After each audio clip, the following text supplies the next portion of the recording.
Hello everyone. So in the previous two classes we had discussion about diodes. So today basically we will be moving on to diode circuits. Okay. So diode circuits are nothing but circuit which utilizes diode for various applications. Okay. So the first application where your our diode can be used is rectification purpose. Okay. What is rectification? Rectification is basically a process by which we are able to convert an alternating current or an alternating voltage into a direct current or voltage. Okay, so it's basically the process by which an alternating current or voltage is converted into a direct current. Okay, so this process is basically called rectification, and any electrical device which performs this operation will be basically called a rectifier. Okay, so for an electrical device to operate as a rectifier, what it should do? It should basically offer a low resistance to the current in one direction. On the other hand, it should offer relatively high resistance to the current when it is flowing in the other direction. Okay, so we have already seen in the characteristic of the diode that when the diode is forward biased, okay, it offers very low resistance. Okay, considering the fact that the applied forward bias voltage is greater than the threshold voltage. Okay, so if the applied forward bias voltage is greater than the threshold voltage, then the diode offers very low resistance to the flow of the current. Okay, and on the other hand, when the diode is reverse biased, okay, it offers very high resistance. Okay, the current flowing through the diode is very less. Okay, obviously we should take care that the applied reverse bias voltage doesn't cross the breakdown voltage of the diode. Otherwise, a huge amount of current will start to flow through the diode and will not serve the purpose of a rectifier. Okay, so this characteristic of the diode, that it's offering very low resistance when it is forward bias. On the other hand, it's offering very high resistance when it's reverse bias, is utilized to implement it as a rectifier. It is utilized in a rectifier circuit. Okay, so there are basically two types of rectifier circuit. First one is half wave rectifier, second is full wave rectifier. Okay, so what is a half wave rectifier? A half wave rectifier circuit is a circuit in which current flows through the output load only in one half of the cycle. Okay, on the other hand, in the other half of the cycle, other half of the applied voltage, okay, the current flowing through the load is zero. Okay, so during only one half of the cycle, your current is flowing through the output. On the other hand, during the other half of the cycle, there is no current flowing through the output.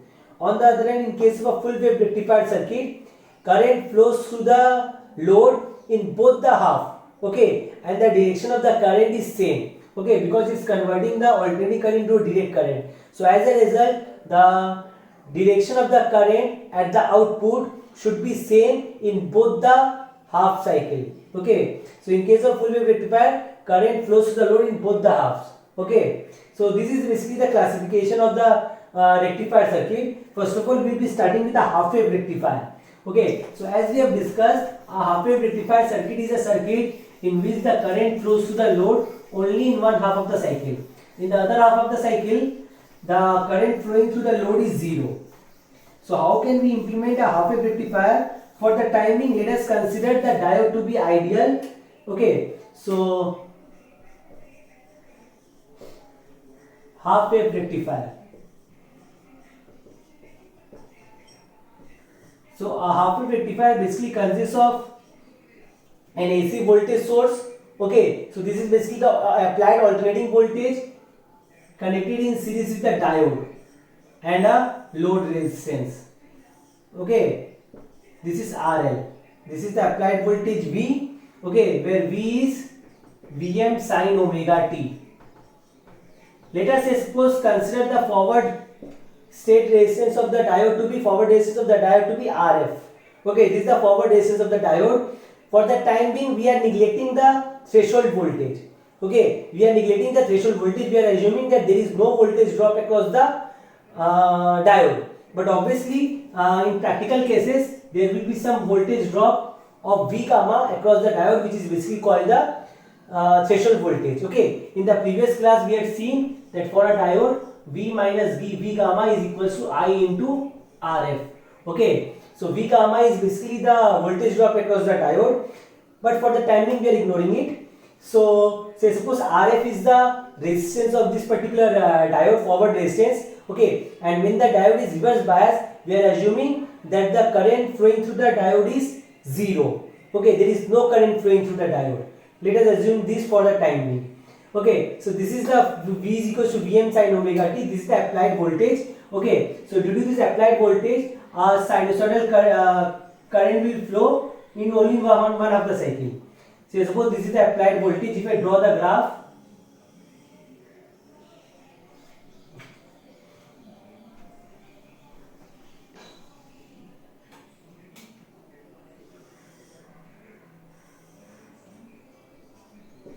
this is V, this is omega t.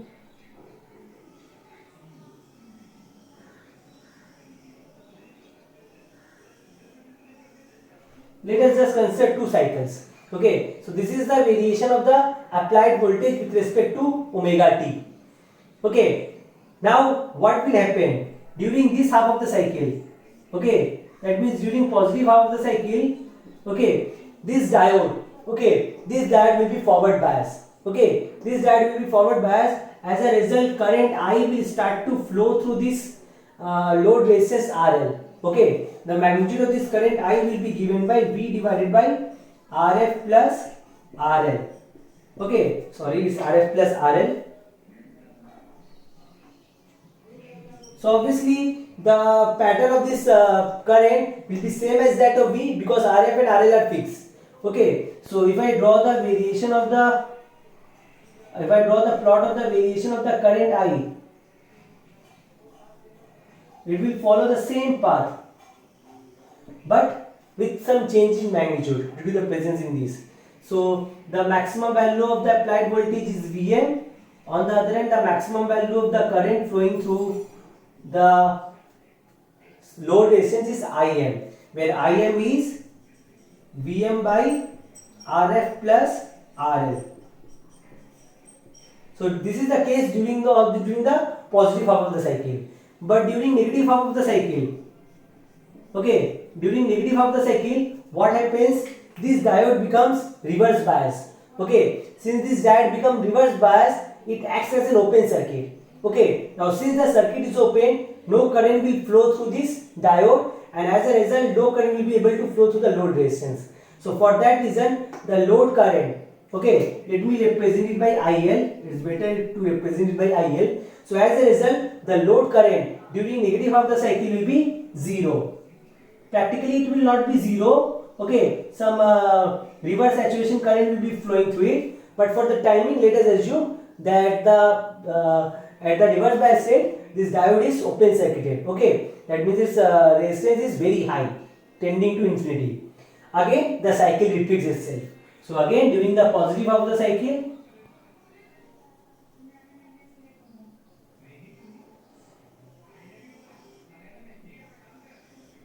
okay, and again during negative of the cycle, the output current is 0. So we can easily see from the graph that this polarized current, okay, the load current has become unidirectional. Okay, current is flowing only in one direction. Obviously, the magnitude of the current is not constant, but it's not changing its direction. The direction of the current through the load is fixed, is constant, is same. Okay, direction is not changing. So that means an alternating current has been converted into a direct current. Okay, obviously it's not a perfect one. Okay, some AC component is present in this. Okay, that is basically called the ripples. Okay, so this is the output current. Okay, it has been converted from bidirectional to unidirectional. Okay, so that means an alternating current has been converted into a direct current. Okay, so this is the waveform of the output current. Now, if I calculate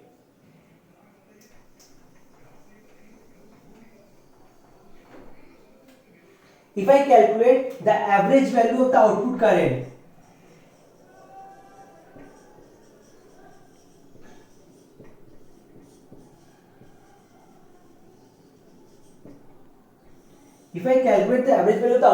how will I do so? So here current I is equals to Im sin omega t. Okay, when omega t varies from 0 to pi. Okay, and it is equal to 0 when omega t varies from pi to 2 pi.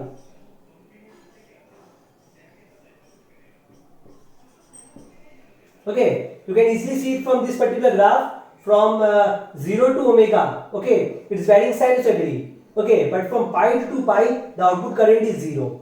So now if I calculate the average value of this output current, how will I do so? This is IL. So average value, which is also called the DC value, represented by IDC. So IDC is equal to what? IDC is equal to 1 by capital T, where T is the time period of the waveform, integration 0 to T IL d of omega T.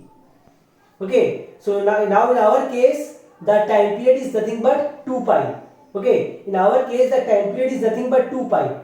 Okay, so if I write it down, it's 1 by 2 pi integration 0 to 2 pi Im, not Im right now.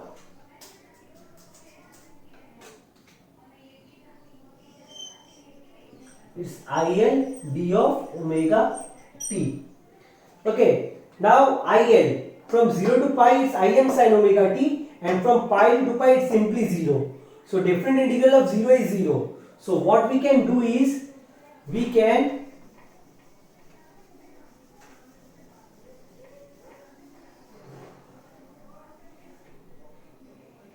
write down IDC to be simply equals to 1 by 2 pi integration 0 to pi Im sin omega T d of omega T. Okay, because from pi to 2 pi IL is 0. So since IL is 0, different integral of 0 is 0. So we will be simply left with this thing. So what is the integration of sin omega T? It's minus cos omega T. So what we'll be getting, we'll be simply getting 1 by 2 pi into Im into minus of cos of omega T from 0 to pi. So if I substitute at omega T, if I substitute pi, I will be getting cos of pi, which is nothing but minus 1. So minus 1 will be coming out to be 1.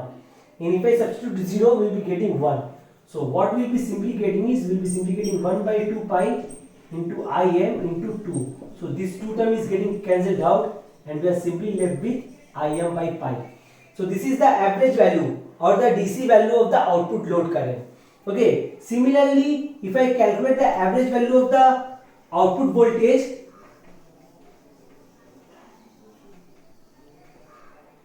similarly if I calculate the average value of the output voltage,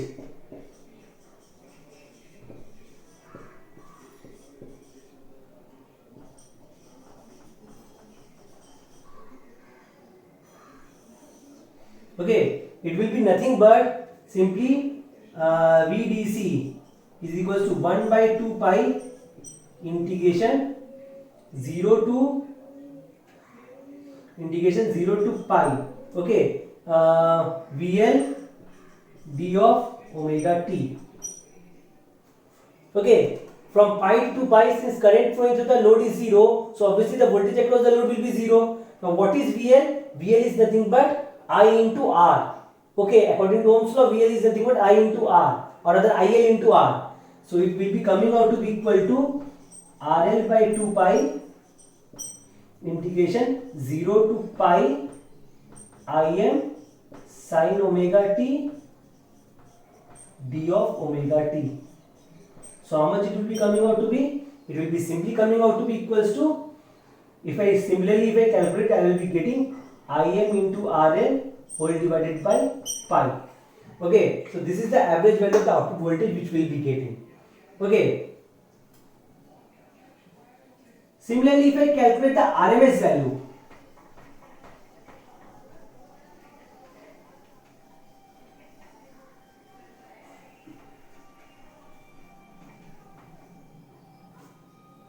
similarly if I calculate the RMS value or the effective value,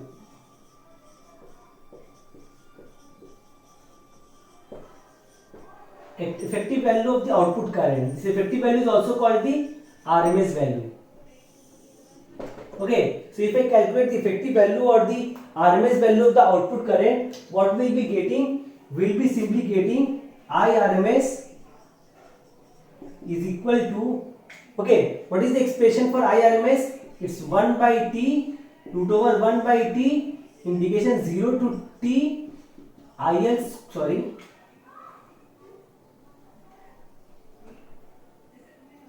it's IL square d of omega t. Okay, in this way we can calculate the RMS value of the output current. Okay, so in our case t is nothing but 2 pi, so it will be simply integration 1 by 2 pi integration 0 to pi. Since from pi to pi IL is 0, okay, so integration reference will also be 0. So 0 to pi Im square sin square omega t d of omega t. Okay, so how much it will be coming out to be? It will be simply coming out to be root over 1 by 2 pi Im square integration 0 to pi sin square omega t. Now using the formula of multiple angle, I can write down this sin square omega t to be equal to 1 minus cos of 2 omega t whole divided by 2. Okay, d of omega t. This way it can be written. Okay, using the concept of multiple angle. Okay, according to the concept of multiple angle, cos 2 theta. Okay, cos 2 theta is nothing but 1 minus 2 sin square theta. So that means 2 sin square theta is nothing but 1 minus cos 2 theta. So from there we are getting this relationship. So if I take this 2 outside, I will be simply getting root over Im square by 4 pi. So integration of 1 is omega t and the integration of cos 2 omega t is sin 2 omega t whole divided by 2 from 0 to pi. Okay, so this sin 2 omega t term, okay, at omega t is equal to pi, this term will be equal to sin 2 pi, which is nothing but 0, and at omega t is equal to 0, this term is nothing but sin 0, which is again 0. So this term will be 0 for both the values. So we will be left with just this omega t term. At 0 it's 0 and at omega t is equal to pi it's pi. So we are simply getting root over Im square by 4 pi into pi. So this pi term will get cancelled out and we will be simply getting Im by 2. So this is the effective value or the RMS value of the output current. Okay, now if I divide these two terms, okay, that means RMS value and the DC value. Okay, if I divide these two terms,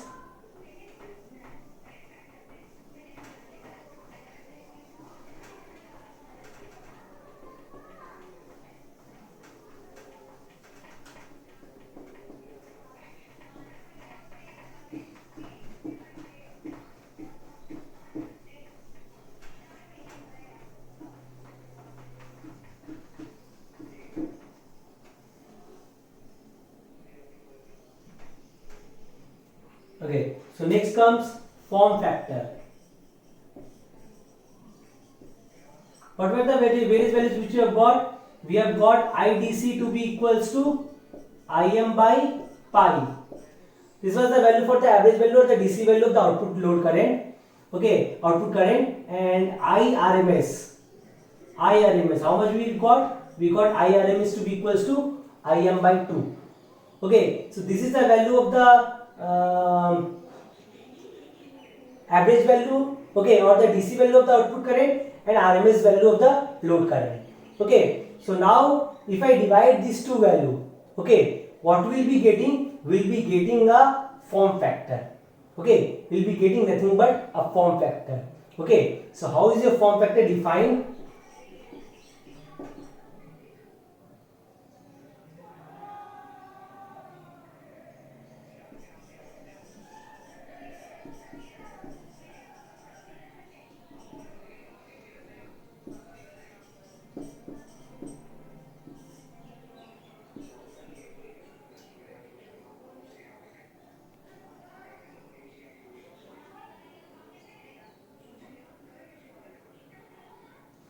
Sorry, it's just the reciprocal.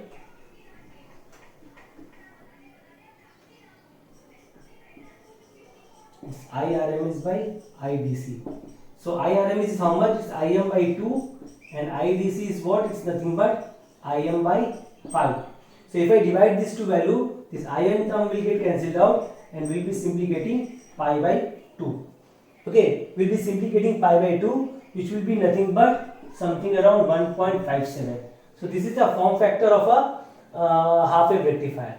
Okay, next comes ripple factor.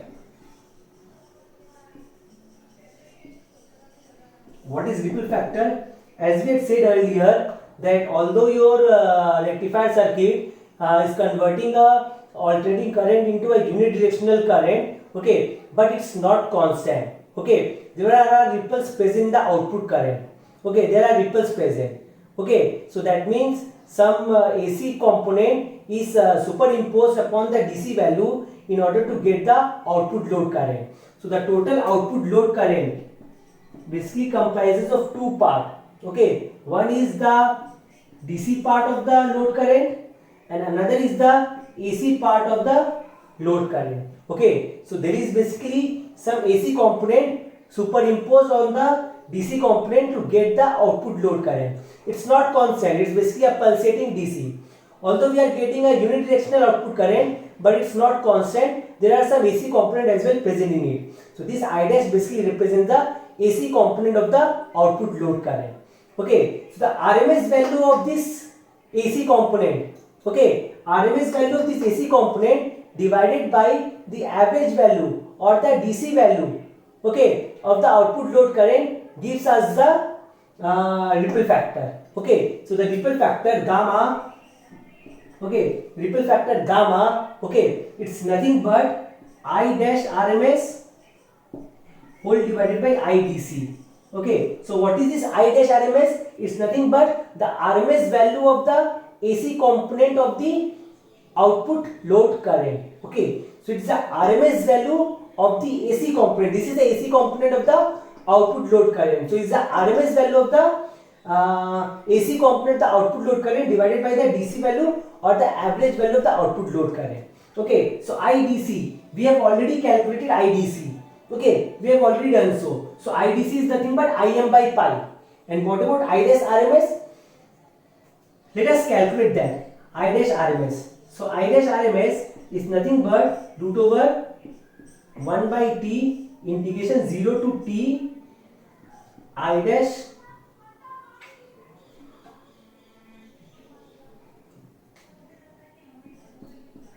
square d of omega t. So we will be getting somewhat like this. Okay, so it's nothing but 0 to T I dash square d of omega t. Okay, now what is I dash? I dash is nothing but 1 by T integration 0 to T, it's nothing but IL minus IDC whole square d of omega t. Okay, now if I break it into A minus B whole square formula, what I will be getting?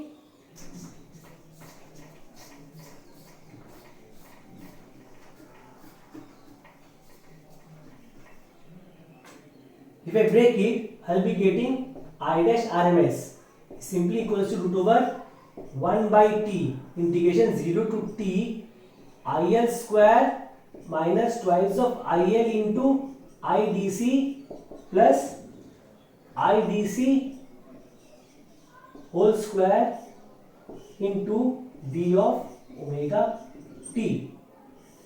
Okay, so we will be getting somewhat like this. Okay, so now if I split it, it will be coming out to be root over 1 by T integration 0 to T IL square d of omega t. Okay, which is nothing but IRMS square. Okay, this one it's minus twice of IDC. Since IDC is a constant, we can take it out to be common. Okay, whole divided by 2 integration 0 to T IL d of omega t. So this is what? Okay, this is what? This term is nothing but IDC. Okay, this is nothing but the average value, okay, or the DC value of the output load current, plus IDC square whole divided by T integration 0 to T d of omega t. Okay, so the integration of this term will be simply omega t. Okay, so if I substitute omega t is equals to capital T, will be getting simply T. So Tt will get cancelled out and we will be simply getting IDC square. Okay, so what we are getting is,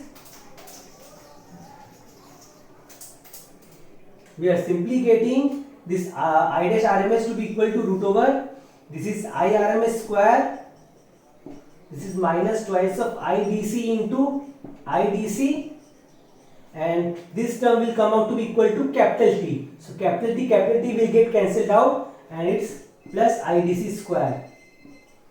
Okay, so how much we are getting finally? We are finally getting it to be equal to I RMS square minus IDC square. So if I substitute all these value in the ripple factor, okay, it's nothing but root over I RMS square minus IDC square whole divided by IDC. Okay, so we are getting somewhat like this.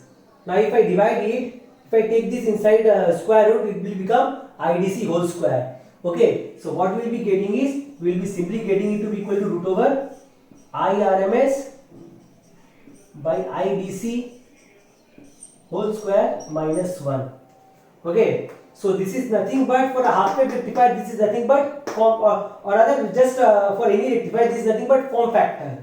So your ripple factor is nothing but root over form factor square minus 1. Okay, so this is the expression for the ripple factor. Okay, so for a half wave rectifier, okay, for a half wave rectifier, we got the value of the form factor to be 1.57. Okay, so how much will be the ripple factor? It will be simply root over 1.57 whole square minus 1. So it will be coming out to be equals to 1.21. So this is the ripple factor of a half wave rectifier. Okay, next we are moving on to the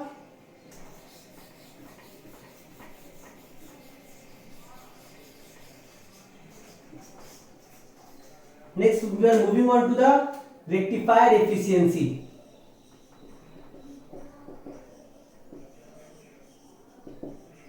Next we are moving on to the rectifier efficiency represented by eta. Okay, represented by eta. So what is rectifier efficiency? It's nothing but the output DC power by input AC power expressed in percentage.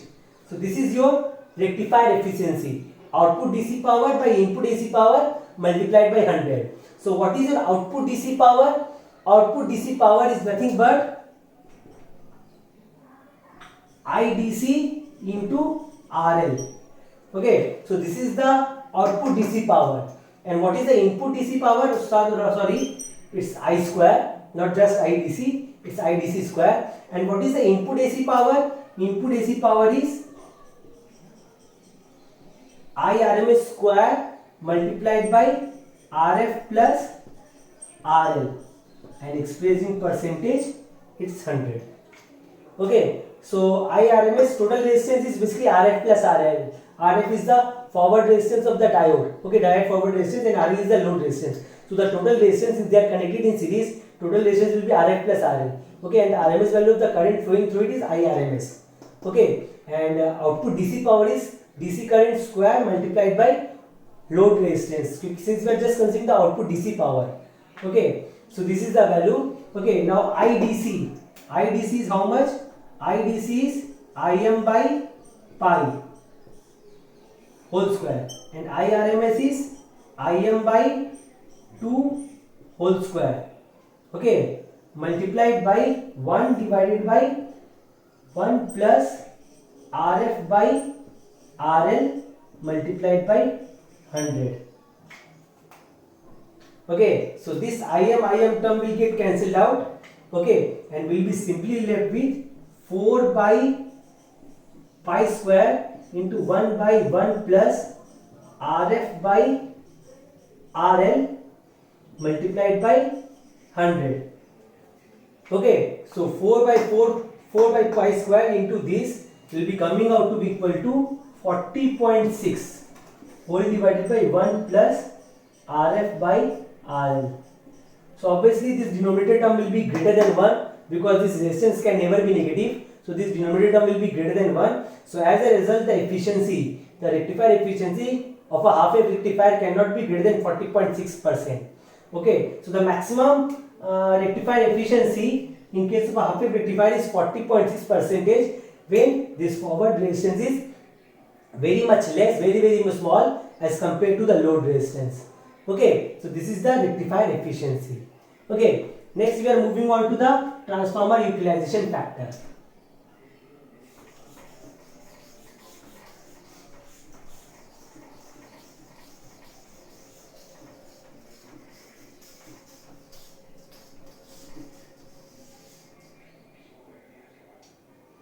Next we are moving on to the transformer utilization factor.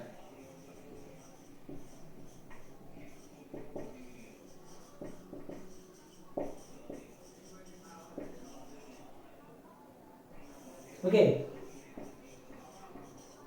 TUF, transformer utilization factor. How is this TUF defined? This TUF, okay, how is this defined? This transformer utilization factor. Transformer utilization factor is defined as the output DC power by rated AC power of the secondary of the transformer, okay, multiplied by 100, okay, expressed in percentage. Okay, so the output DC power for a half wave rectifier, okay, or in general for a rectifier, it's simply IDC square multiplied by RL. On the other hand, what is the rated AC power of the secondary of the transformer for a half wave rectifier? It's simply Vs by root 2 or Vm by root 2, okay, multiplied by RMS value. So RMS value is nothing but Im by 2. Okay, so it's nothing but Im by 2. Okay, now we know that Im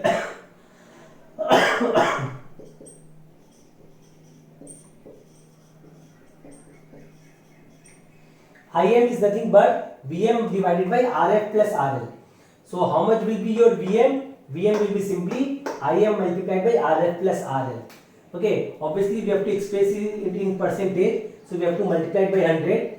Okay, so what we will be getting is, we will be simply getting 2 root 2 multiplied by IDC is Im by pi whole square divided by Im square. Okay, in place of Vm, I am writing out Im multiplied by Rf plus RL. So Im multiplied by Im is Im square multiplied by RL by Rf plus RL into 100.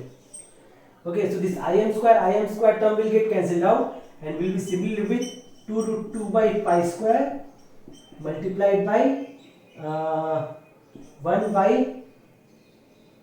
by usually we don't multiply by 100, so it's, suppose let us leave this 100 term. Usually we don't take this 100 term here, but if we have to express in percentage, then we can take this 100. So 1 plus Rf by RL. So this is the transform utilization of a half wave rectifier. The last thing which we have in case of a half wave rectifier is PIV. Okay, PIV. What is PIV? PIV simply implies peak inverse voltage. Okay, how do we define this peak inverse voltage or PIV? Peak inverse voltage is defined as the maximum reverse bias voltage that is applied across a diode. Okay, so it's basically defined as the maximum reverse bias voltage that is applied across a diode. Obviously, this peak inverse voltage should not exceed the rated peak value, PIV value, okay, or rather the peak inverse voltage as specified by the manufacturer. Okay, so that rated value depends upon the breakdown voltage of the diode. Okay, so this PIV, okay, so this PIV should not exceed the rated PIV or value of the corresponding diode as provided by the manufacturer. Manufacturer in their data worksheet will provide the rated PIV value depending upon the breakdown voltage.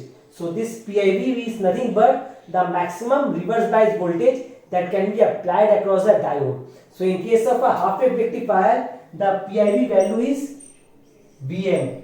Okay, it's simply equal to Vm. Okay, so this Vm will be the maximum reverse bias voltage that will be applied across a diode. Okay, so obviously this Vm should not exceed the rated PIV value of the diode as provided by the manufacturer. How is it equal to Vm?